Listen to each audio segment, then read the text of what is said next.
오늘 우리가 보려는 사도행전의 기록은 이방 선교의 교두보가 되었던 안디옥 교회가 개척되어지는 장면의 말씀을 기록하고 있는 내용입니다. 사실 이 안디옥 교회의 개척은 이방 선교의 분수령이 되었다고 해도 과언이 아닙니다. 주님의 명령대로 이방을 향한 복음 선언의 힘찬 행보가 이제 본격적으로 펼쳐지게 되고, 그리고 그 중심에 안디옥 교회가 있었고, 안디옥에서 제자들, 이전에는 제자들이라 불리우고 이전에는 성도라고 불리우던 이제 자들이 비로소 그리스도인이다. 그리스도인, so Christ-like person, 그리스도를 닮은 자들이라라는 명칭으로 불리우게 된 시점이 바로 안디옥 교회와 개척과 동일하게 이루어지고 있다는 사실입니다. 자, 19절 말씀을 한번 볼까요? 19절에 이렇게 기록이 되어 있습니다. 그때에 스데반의 일로 일어난 환난으로 말미암아 흩어진 자들이 베니게와 구브로와 안디옥까지 이르러 유대인에게 말씀을 전하는데, 자, 스데반의 순교 이후 교회를 향한 유대인과 로마 정부의 엄청난 박해가 시작되었습니다. 그래서 많은 그리스도인들이 그들이 정들어 털을 내리고 살고 있던 그 터전을 떠나야만 하는 일들이 생기게 되었던 것이죠. 여러분이 성경을 계속해서 이렇게 읽다 보시면 성경에 아이러니가 있습니다. 아이러니가 뭐면, 여러분 최근에 저는 출애굽기를 마치면서 또 출애굽기에서 발견한 건데, 하나님께서 계속 그 이스라엘을 강건하게 숫자를 늘려주시고 부흥을 일으켜 주시죠. 그런데 그들의 신분은 뭐였죠? 네, 노예였습니다. 하나님의 부흥이 임하는데, 하나님의 놀라운 폭풍적인 성장이 이스라엘 민족과 함께하고 있는데, 그러나 현실은 애굽의 노예였고, 그들의 부흥과 그들의 성장을 보고 시기했던 애굽 사람들은 그들에게 더 엄청난 핍박을 가하는 것을 우리가 보게 됩니다. 오늘 비슷한 현상이죠. 사도행전은 계속해서 어떻게 교회가 부흥하고 폭발적으로 성장하고 있는가 라는 것을 계속해서 우리에게 밝혀주고 있음에도 불구하고 교회를 향한 핍박은 계속되고 있다는 거예요. 환난은 계속되고 있다는 사실을 보게 됩니다. 박해를 견디지 못했던 성도들이 이제 정든 삶의 터전을 강압적으로 떠날 수밖에 없었습니다. 그런데 그들이 자기의 터전을 떠나면서 가졌던 생각의 변화가 있습니다. 야, 나는 복도 지질이 없다. 이제 겨우 먹고 살만하니까 쫓겨난 애가 아니라, 그들은 어떻게 생각했는가 하면, 야, 내가 이제 이렇게 복음을 가지고 떠나게 되었으니 어떻게 복음을 전할까? 그래서 오늘 19절이 그 말을 하고 있는 거예요. 흩어진 자들이 다니는 곳마다 복음을 전했더라. 그리고 그 중에 얼마는 오늘 본문을 보면 이 얼마들이 이제 노멀하게 그들이 생각하고 있던 노임이 있었죠. 정상이 있었죠. 유대인들에게만 복음을 전하다가 그 중에 어떤 사람들이 몇 사람들이 위험부담을 하는 거죠. 위험부담, 그러니까 next normal. 그렇죠. 우리가 지금 코로나 바이러스 사태를 맞이하면서 우리는 노멀이 없어져 버렸잖아요. 정상이 지금 확 다 흔들려 버렸잖아요. 그래서 새로운 정상이 생기는 게 아니라 next normal, 다음의 정상을 향해서 가고 있는, 사실 우리가 지금 과도기를 살고 있다고 해도 과언이 아닌 것이죠. 새로운 정상들이 정착되기 위한, 넥스트 노멀이 정착되기 위한, 그래서 그 가운데 얼마가 위험부담을 하며 헬라인들에게 복음을 전했더니 안디옥에 이르러서 어떤 일이 일어났어요? 폭발적인 또 복음의 수용이 일어나기 시작했던 거예요. 저는 이런 면에서 참 믿음이 좋습니다. 저 자신도 그랬던 것 같아요. 예수 믿고 40년 전에 30년 전에 예수님을 믿고 영접했을 때 저의 상황은 하나도 변한 게 없었습니다. 그럼에도 불구하고 그 상황을 바라보는 눈이, 이전에는 늘 피해의식을 가지고 나는 피해자야, 나는 부모를 잘못 만났어, 나는 왜 이렇게 나이가 들어서 미국에 와가지고 영어도 이렇게 힘들게 해야 되고, 모든 것을 다 피해자로 자기 자신을 피해의식 속에 갖추어 놨다면, 믿음이 저에게 해줬던 놀라운 은총과 축복은 뭐냐면, 바로 그것이 나에게 인생에 주어진 중대한 기회였다는 것을 보게 되고, 불평과 원망이 아니라 현재를 수용하고 어떻게 나를 성숙시킬 수 있을까? 어떻게 나는 하나님의 목적, 나를 향한 하나님의 목적을 깨닫고 그 하나님의 목적을 이루는 삶을 살 수 있게 될까라는 이 긍정적인 영적인 관점을 갖게 된 것이 저는 믿음의 가장 축복된 축복이었다고 저는 생각합니다. 저는 여러분에게도 오늘 사도행전에 일어나고 있는, 아니 각 사람들의 삶에 일어난 이런 놀라운 은총, 믿음의 축복들이 지금 자기의 정든 터전을 다 빼앗겨 버리고 강압적으로 이사 가야만 하는 그런 상황 속에서라도 그것이 오히려 복음을 전할 수 있는 기회임을 생각하며 복음을 전할 수 있었던 그 마음의 여유들을 우리가 살펴보면서 이 코로나 바이러스를 사태를 우리가 바라보는 우리의 눈이, 야, 하나님은 우리에게 어떤 축복을 주시려고 이 환난의 기간을 지나게 하실까? 우리 가정은 이걸 통하여 어떻게 하나님이 세워주시는 넥스트 노멀, 우리 가정의 넥스트 노멀, 다음에 우리가 마땅히 서 있어야만 하는 합당한 모습이 무엇일까를 말씀을 묵상하면서 한번 주님과 인격적 깊은 교제 속으로 들어갈 수 있는 여러분과 저 될 수 있게 되기를 주님의 이름으로 축복드립니다. 그 안디옥 교회에 놀라운 부흥이 임하자 예루살렘 교회에서 사람을 보냈어요.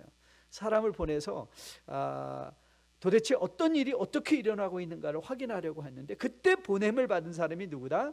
바나바라는 사람이었어요. 이제 바나바가 보냄을 받았습니다.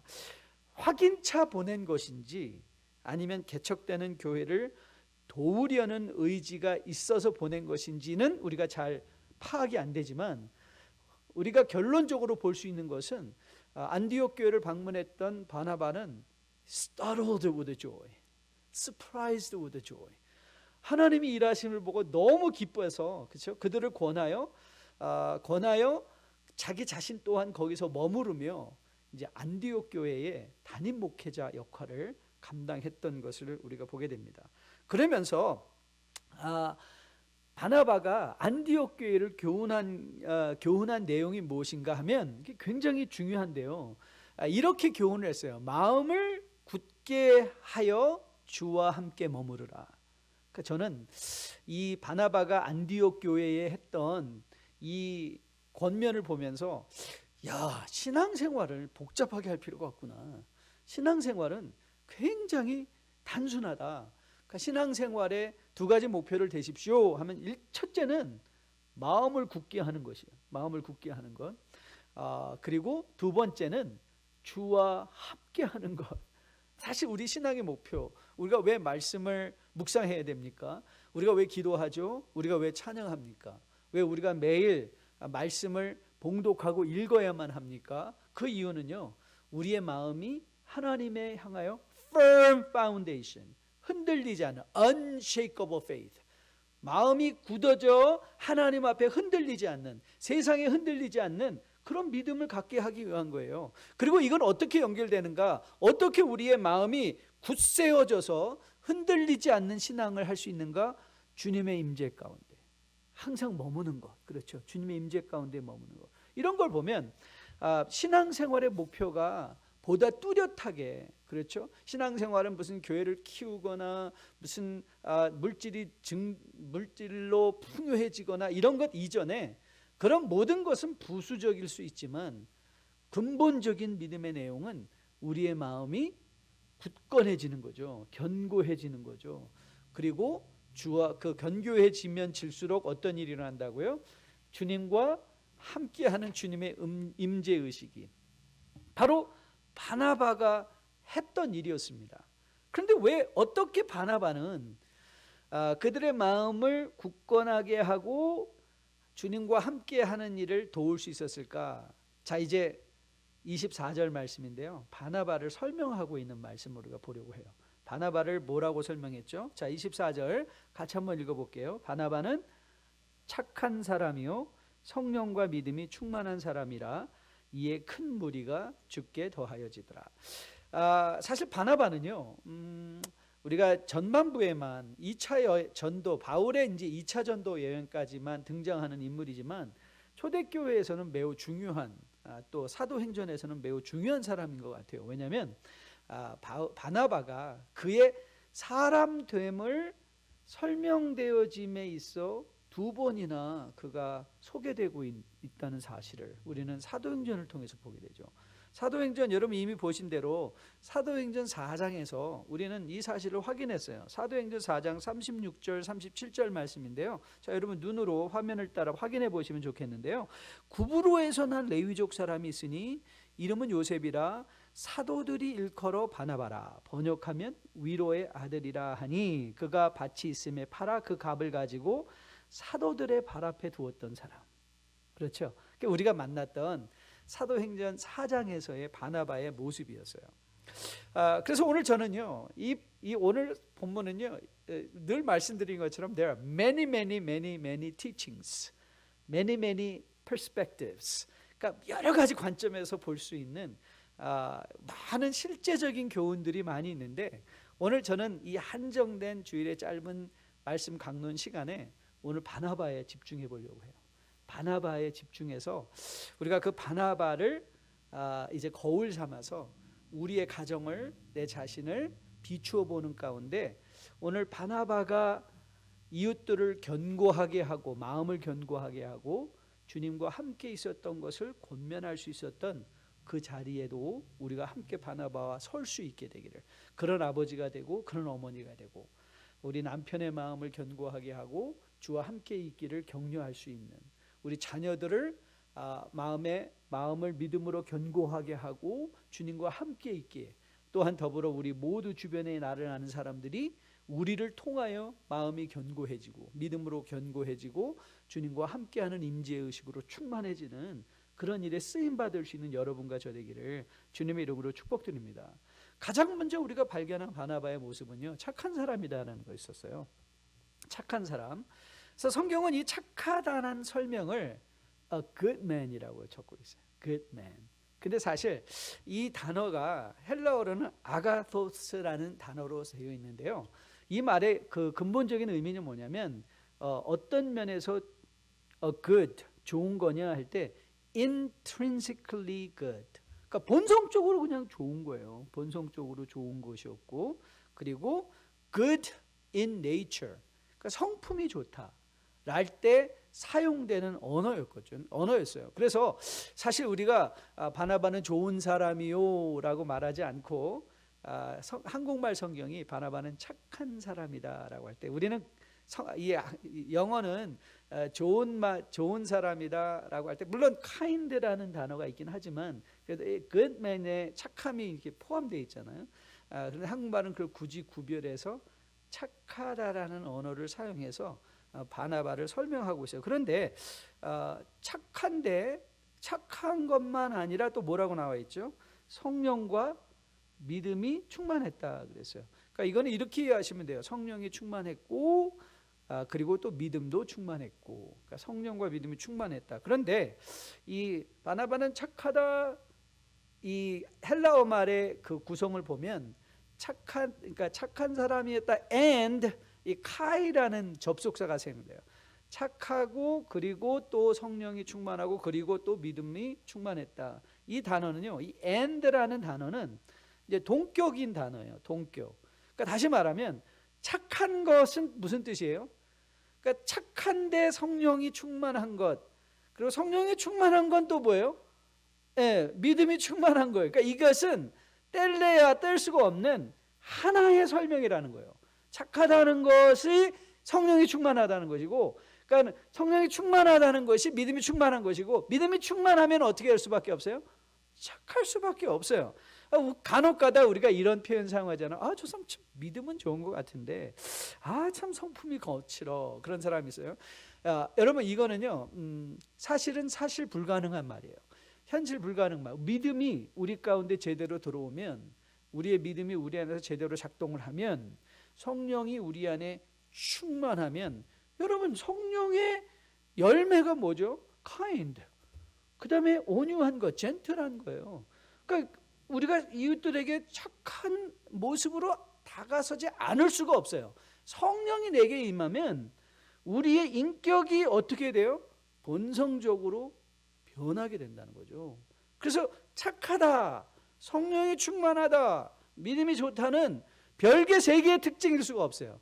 착한 사람은 성령이 충만하고, 성령이 충만하면 믿음이 충만하고, 믿음이 충만하면 성령이 충만해야 되고, 성령이 충만하면 착한 사람이 돼야 된다. 이런 차원에서 그러면 도대체 어떤 면에서 우리가 바나바는 성령이 착하고 성령이 충만하고 믿음이 충만한 사람이었는가? 이제 이것을 우리가 한번 살펴보려고요.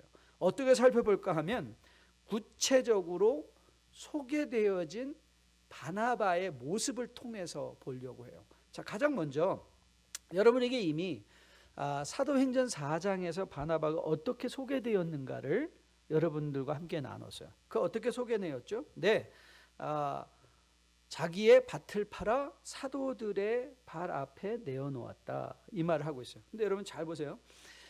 오늘 이 누가가 강조하려고 했던 것은, 4장을 통해서 강조하려 했던 것은 바나바가 자기의 전 재산을 팔았다라는 것을 강조하고 있는 게 아니에요. 바나바가 이 팔은 밭이 그의 전 재산이었는가 아니었는가는 사실 누가복음을 통해서는 확인할 수가 없어요. 그게 집이 있었을 수도 있고, 밭이 또 한 떼기가 있었고 10떼기가 있을 수도 있고. 그러니까 이거는 누가가 강조하려고 했던 것은 그의 행동을 강조했던 거예요.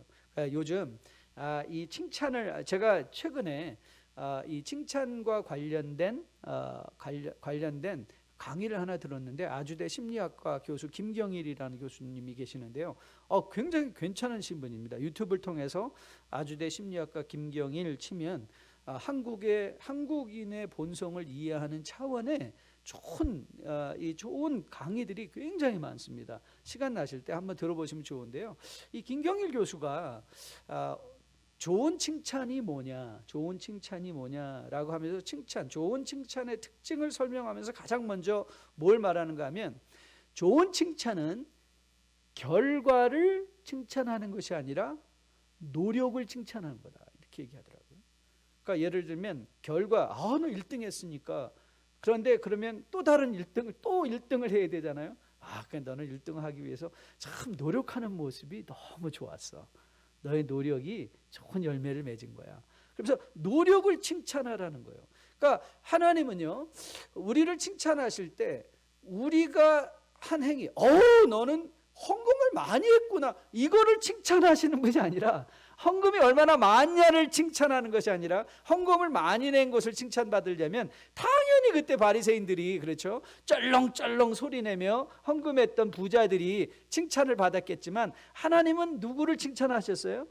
2렙돈에 어떻게 보면 부자들에게 푼돈이었던 돈이었는데, 그것을 하나님 앞에 바쳤던 그 과부의 드림을 칭찬하셨잖아요. 그러니까 하나님이 칭찬하셨던 것은 결과가 아니라 뭐예요? 그 마음을 칭찬하신 거잖아요. 여러분, 마찬가지로 누가가 설명하는 건, 이 바나바는요, 기꺼이 자원하여 자기 것을 남을 위하여, 교회를 위하여 줄 수 있었던 사람, 그 성품을 칭찬하고 있는 거예요.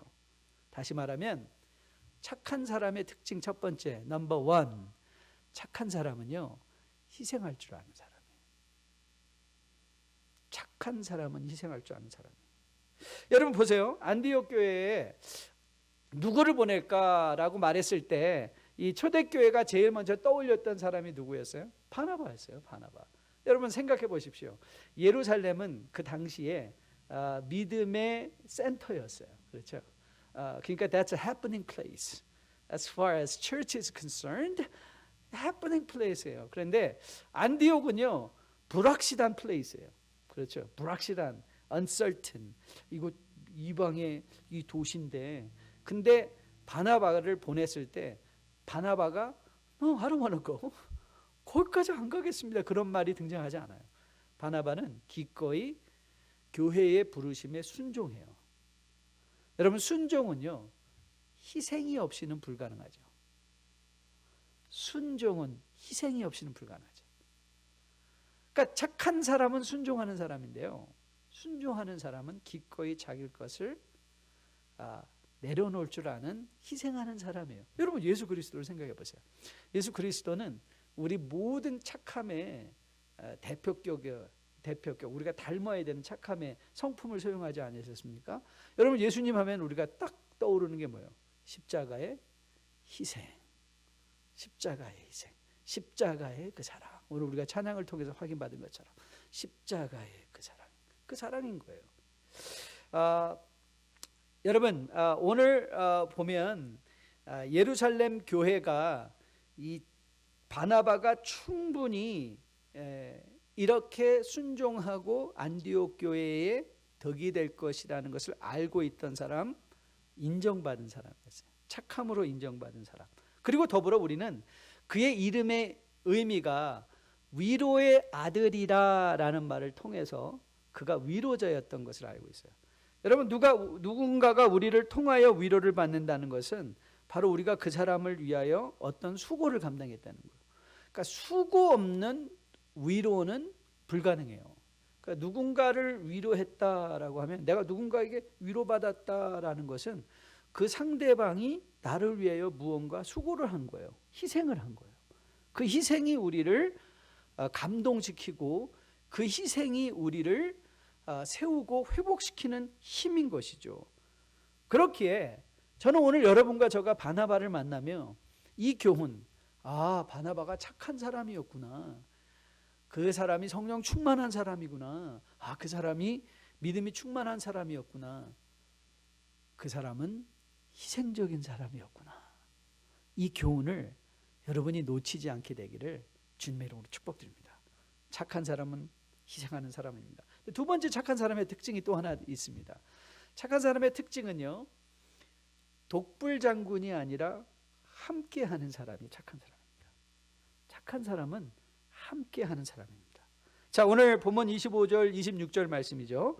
바나바가 사울을 찾으러 다소에 가서 만남에 안디옥에 데리고 와서 둘이 교회에 1년간 모여 있어 큰 무리를 가르쳤고, 제자들이 안디옥에서 비로소 그리스도인이라 일컬음을 받게 되었더라. 여러분 기억하시죠? 사울이 열정적으로 복음을 전하려 했으나 그의 전력으로 말미암아 의심당했잖아요. 사람들이 사울?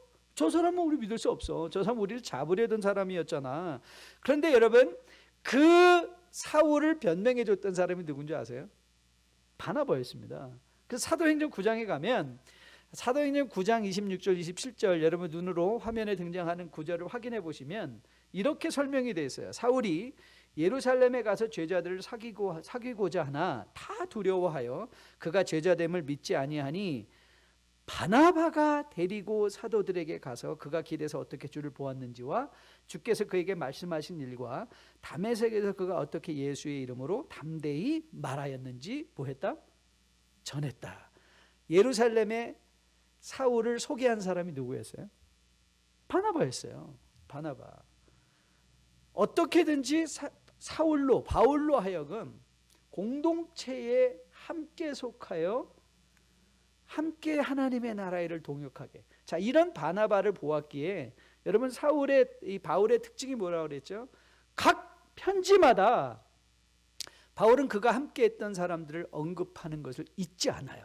그렇죠? 로마서 16장에는 그가 함께 했던 사람들이 쭉 30명 이상 열거돼요. 많은 편지들을 마지막 부분에는 누가 나와 함께 있고 누구를 알아주고 누구와 함께 인사한다, 이런 말들이 함께하고 있다는 것이 빠지지 않고 소개하고 있는 장면을 보게 돼요. 여러분, 성령이 충만한 게 뭔지 아세요? 성령이 충만하고 믿음이 충만하고 성품이 착한 사람은요, 같이 하는 사람이에요. 같이 해요. 공동체의 한 부분의 역할을 감당해요. 여러분, 본문을 다시 보면 이 다소에 머물고 있던 사울을 안디옥으로 데려와서 이방 선교의 본물이 본격적으로 열릴 수 있도록 사울을 전면에 내세웠던 사람이 누구냐면 바나바였어요. 사실 안디옥에서 사울의 영향력이 완전히 세워지게 됐어요. 그래서 그가 이방을 향한 사도로서의 부르심, 저는 이 부분을 더 깊이 묵상하고 연구해 볼 필요가 있다고 생각하는데요. 사실 사울이 이방을 향하여 가졌던 그 열정적인 복음들은 저는 안디옥에서 거의 reaffirmed, 다시 한번 견고하게 세워지고 확인되어지지 않았나, 저는 그렇게 미루어 짐작할 수 있다고 생각합니다. 여러분, 이 바나바는 이런 차원에서 보면 뭐든지 함께 하려는 사람이었어요. 착한 사람은 일을 생각하지 않고 사람을 생각하는 사람입니다. 사람을 떠올리는 사람이에요. 그래서 함께 하는 사람. 저는 여러분과 제가 믿음은 좋은데 함께 하는 것이 좀 어눌하다. 그건 여러분들이 개발해야 될 부분 중에 하나라고 생각합니다. 착한 사람은 어떤 사람이에요? 희생할 줄 아는 사람, 그리고 함께 할 줄 아는 사람. 믿음이 충만한 사람이 누구라고요? 희생할 줄 알고요, 함께 할 줄 아는 사람. 저는 여러분과 제가 이런 구체적인 교훈들이 우리의 마음밭에 다시 한번 새겨지기를 주님의 이름으로 축복드립니다. 마지막 세 번째 특징이 있습니다. 바나바를 통해서 발견하는 착한 사람, 믿음이 충만하고 성령이 충만한 사람의 세 번째 특징이 있는데, 그것은 행동할 줄 아는 겸손한 사람이라는 거예요. 행동할 줄 아는 겸손한 사람. 자, 우리는 이미 바나바가 그의 밭을 팔아 사도들의 발 앞에 내려놓았다, 행동했다, 그렇죠? 교회에서 그를 불러 어쩌면 안디옥이라는 한직을 향하여 보냈을 때 기꺼이 그가 순종하여 아무 말 없이 갔다. 그리고 안디옥에서 그가 1년을 머물며 그들을 목양했다. 우리는 이미 그런 사실을 알고 있어요. 그리고 또 기꺼이 그는 사울을 찾아갔다. 그래서 우리는 이 바나바가 사울을 찾아갔구나. 근데 여러분, 이 안디옥은 지금 터키와 시리아 국경에 위치한 도시인데요, 안디옥에서 5가지의 거리가 얼마 되는 줄 아십니까? 안디옥에서 5가지의 거리가 무려 226km였습니다. 상상해 보세요. 우리가 지금 226km 정도면 뭐 차 타고 한 몇 시간이면 가면, 우리가 뭐 80km, 70km로 간다고 하면 뭐 3-4시간이면 가겠네. 그런 글 아니에요? Imagine you walking. 걸어가는 거예요. 걸어가는 거예요. 여러분, 저는 이렇게 생각해서 사울 데려다 쓰면 좋겠지만, 이거 뭐 어떻게 226km나 걸어가는 거죠? 가려면 한참 걸리겠는데. 누군가 보낼까? 아니에요. 누가 직접 찾아갔어요? 바나바가 자신이 직접 찾아갔어요. 바나바가 어떤 사람이라고요? 행동하는 사람이에요. 근데 그 행동이요, 사울을 데려다가 그가 자신의 밑에 두려 하지 않았어요. 저는 사울의 가르침을 제일 앞에 앉아서 affirming하게 확인하며 들었던 사람이 바나바였을 거라고 생각을 해요. 바나바가. 그래서 어떻게 하죠? 기꺼이 바나바는 여러분들이 이제 사도행전의 이름의 순서를 보면 아주 재미있는데요, 베드로가 등장하고요, 그 다음에 바나바가 등장하고, 바나바와 사울이라는 말이 이제 곧 이어서 바울과 바나바라고 바뀌어요. 순서가 이렇게 바뀌어서 나와요. 누가가 의도적으로. 그만큼 바나바가 그렇지만 이 사울을 세워주지 않았다면, 자신의 권위를 기꺼이 내려놓고 이 바울을 세워주지 않았다면 불가능한 일이에요. 그러니까 다시 말하면 바나바는 어떤 사람이었어요? 함께 하려 행동했던 뿐만 아니라 기꺼이 자신의 권위까지도, 가르침의 권위까지도 내려놓을 수 아는 겸손한 사람이었다는 거죠. 이런 차원에서 보면 우리가 겸손한 사람을 대부분 좀 소극적으로 이해할 때가 많이 있어요. 우리의 의식, 그 동양적인 사고방식에서는 좀 소극적으로 생각할 때가 많이 있는데, 오늘 본문을 보면 바나바를 보면, 바나바는요 하나님의 나라의 목적을 이루기 위해서는 적극적인 사람이었던 걸 보게 돼요. 겸손하다는 것은 소극적이라는 의미가 아니에요. 적극적으로 행동하는 거예요. 그러니까 착한 사람은요, 이래도 흥 저래도 흥이 아니에요. 분명한 하나님의 향한 목적과 의도와 뜻을 마음에 새기고 그것을 이루기 위하여 전면에 나서는 사람이에요. 전면에 적극적으로 나서서 하나님의 뜻을 이루어가기를 소원하는 그 사람이 성령이 충만한 사람이고요, 믿음이 충만한 사람이고 착한 사람이고요. 자, 본문 24절을 다시 한번 보십시오. 다시 한번 보세요. 바나바는 착한 사람이요 성령과 믿음이 충만한 사람이라 이에 큰 무리가 죽게 더하여지더라.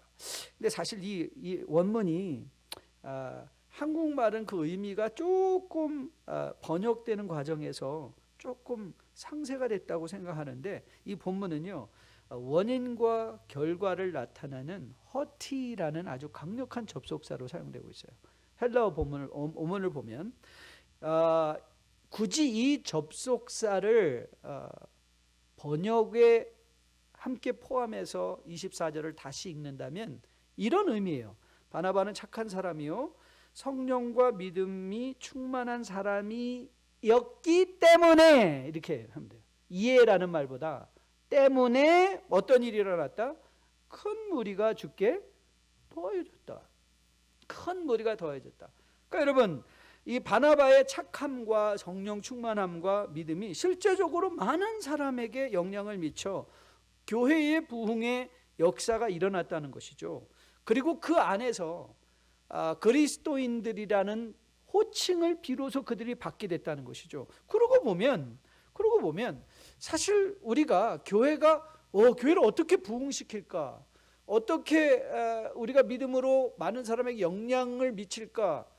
여러분, 우리 고민할 필요 없어요. 뭐 하면 되죠? 우리가 다 착한 사람이 되면 돼요. 직장에서 착한 사람이 되면 돼요. 가정에서 착한 아내가 되고 착한 아버지가 되고 착한 자녀들이 되고 착한 부모가 되면 돼요. 그리스도를 닮은 착한 사람이 많아지면 그것이 빛과 소금이 돼요. 빛과 소금이 돼요. 그 시대를 밝힐 수 있는, 그 시대를 변화시킬 수 있는 하나님의 놀라운 은혜에 동참하게 된다는 것이죠. 그러면 이제 오늘 우리가 마지막으로 던질 질문 한 가지가 있어요. 이 질문이 이거예요. 오늘 성경에서 말한 착한 것은 선천적 성품인가 후천적 성품인가? 굉장히 중요하죠. 선천적으로 착한 건가 후천적으로 착해진 건가? 제가 요즘 아주 즐겨 듣고 있고요. 또 온라인 강좌를 하나 지금 수강하고 있는 게 있어요. 콜세라라는 그 온라인에 뭐 여러 좋은 강좌들이 많아요. 거기에 지금 그 예일대 교수로 섬기고 있는 로리 산토스라는 교수가 있는데요. 그분은 또 제가 그분의 팟캐스트를 항상 걸을 때, 뛸 때마다 듣는데요. 그분이 운영하는 그 팟캐스트 이름이 뭐냐면 The Happiness Lab이에요. Happiness Lab. 행복 연구소 이런 식으로 하면 되죠.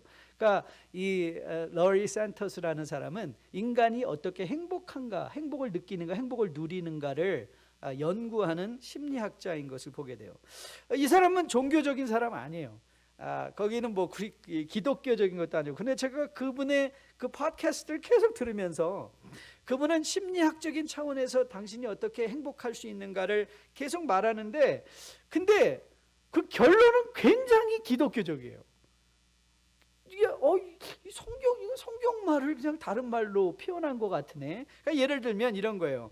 한 번은 제가 팟캐스트를 듣는데 그래요.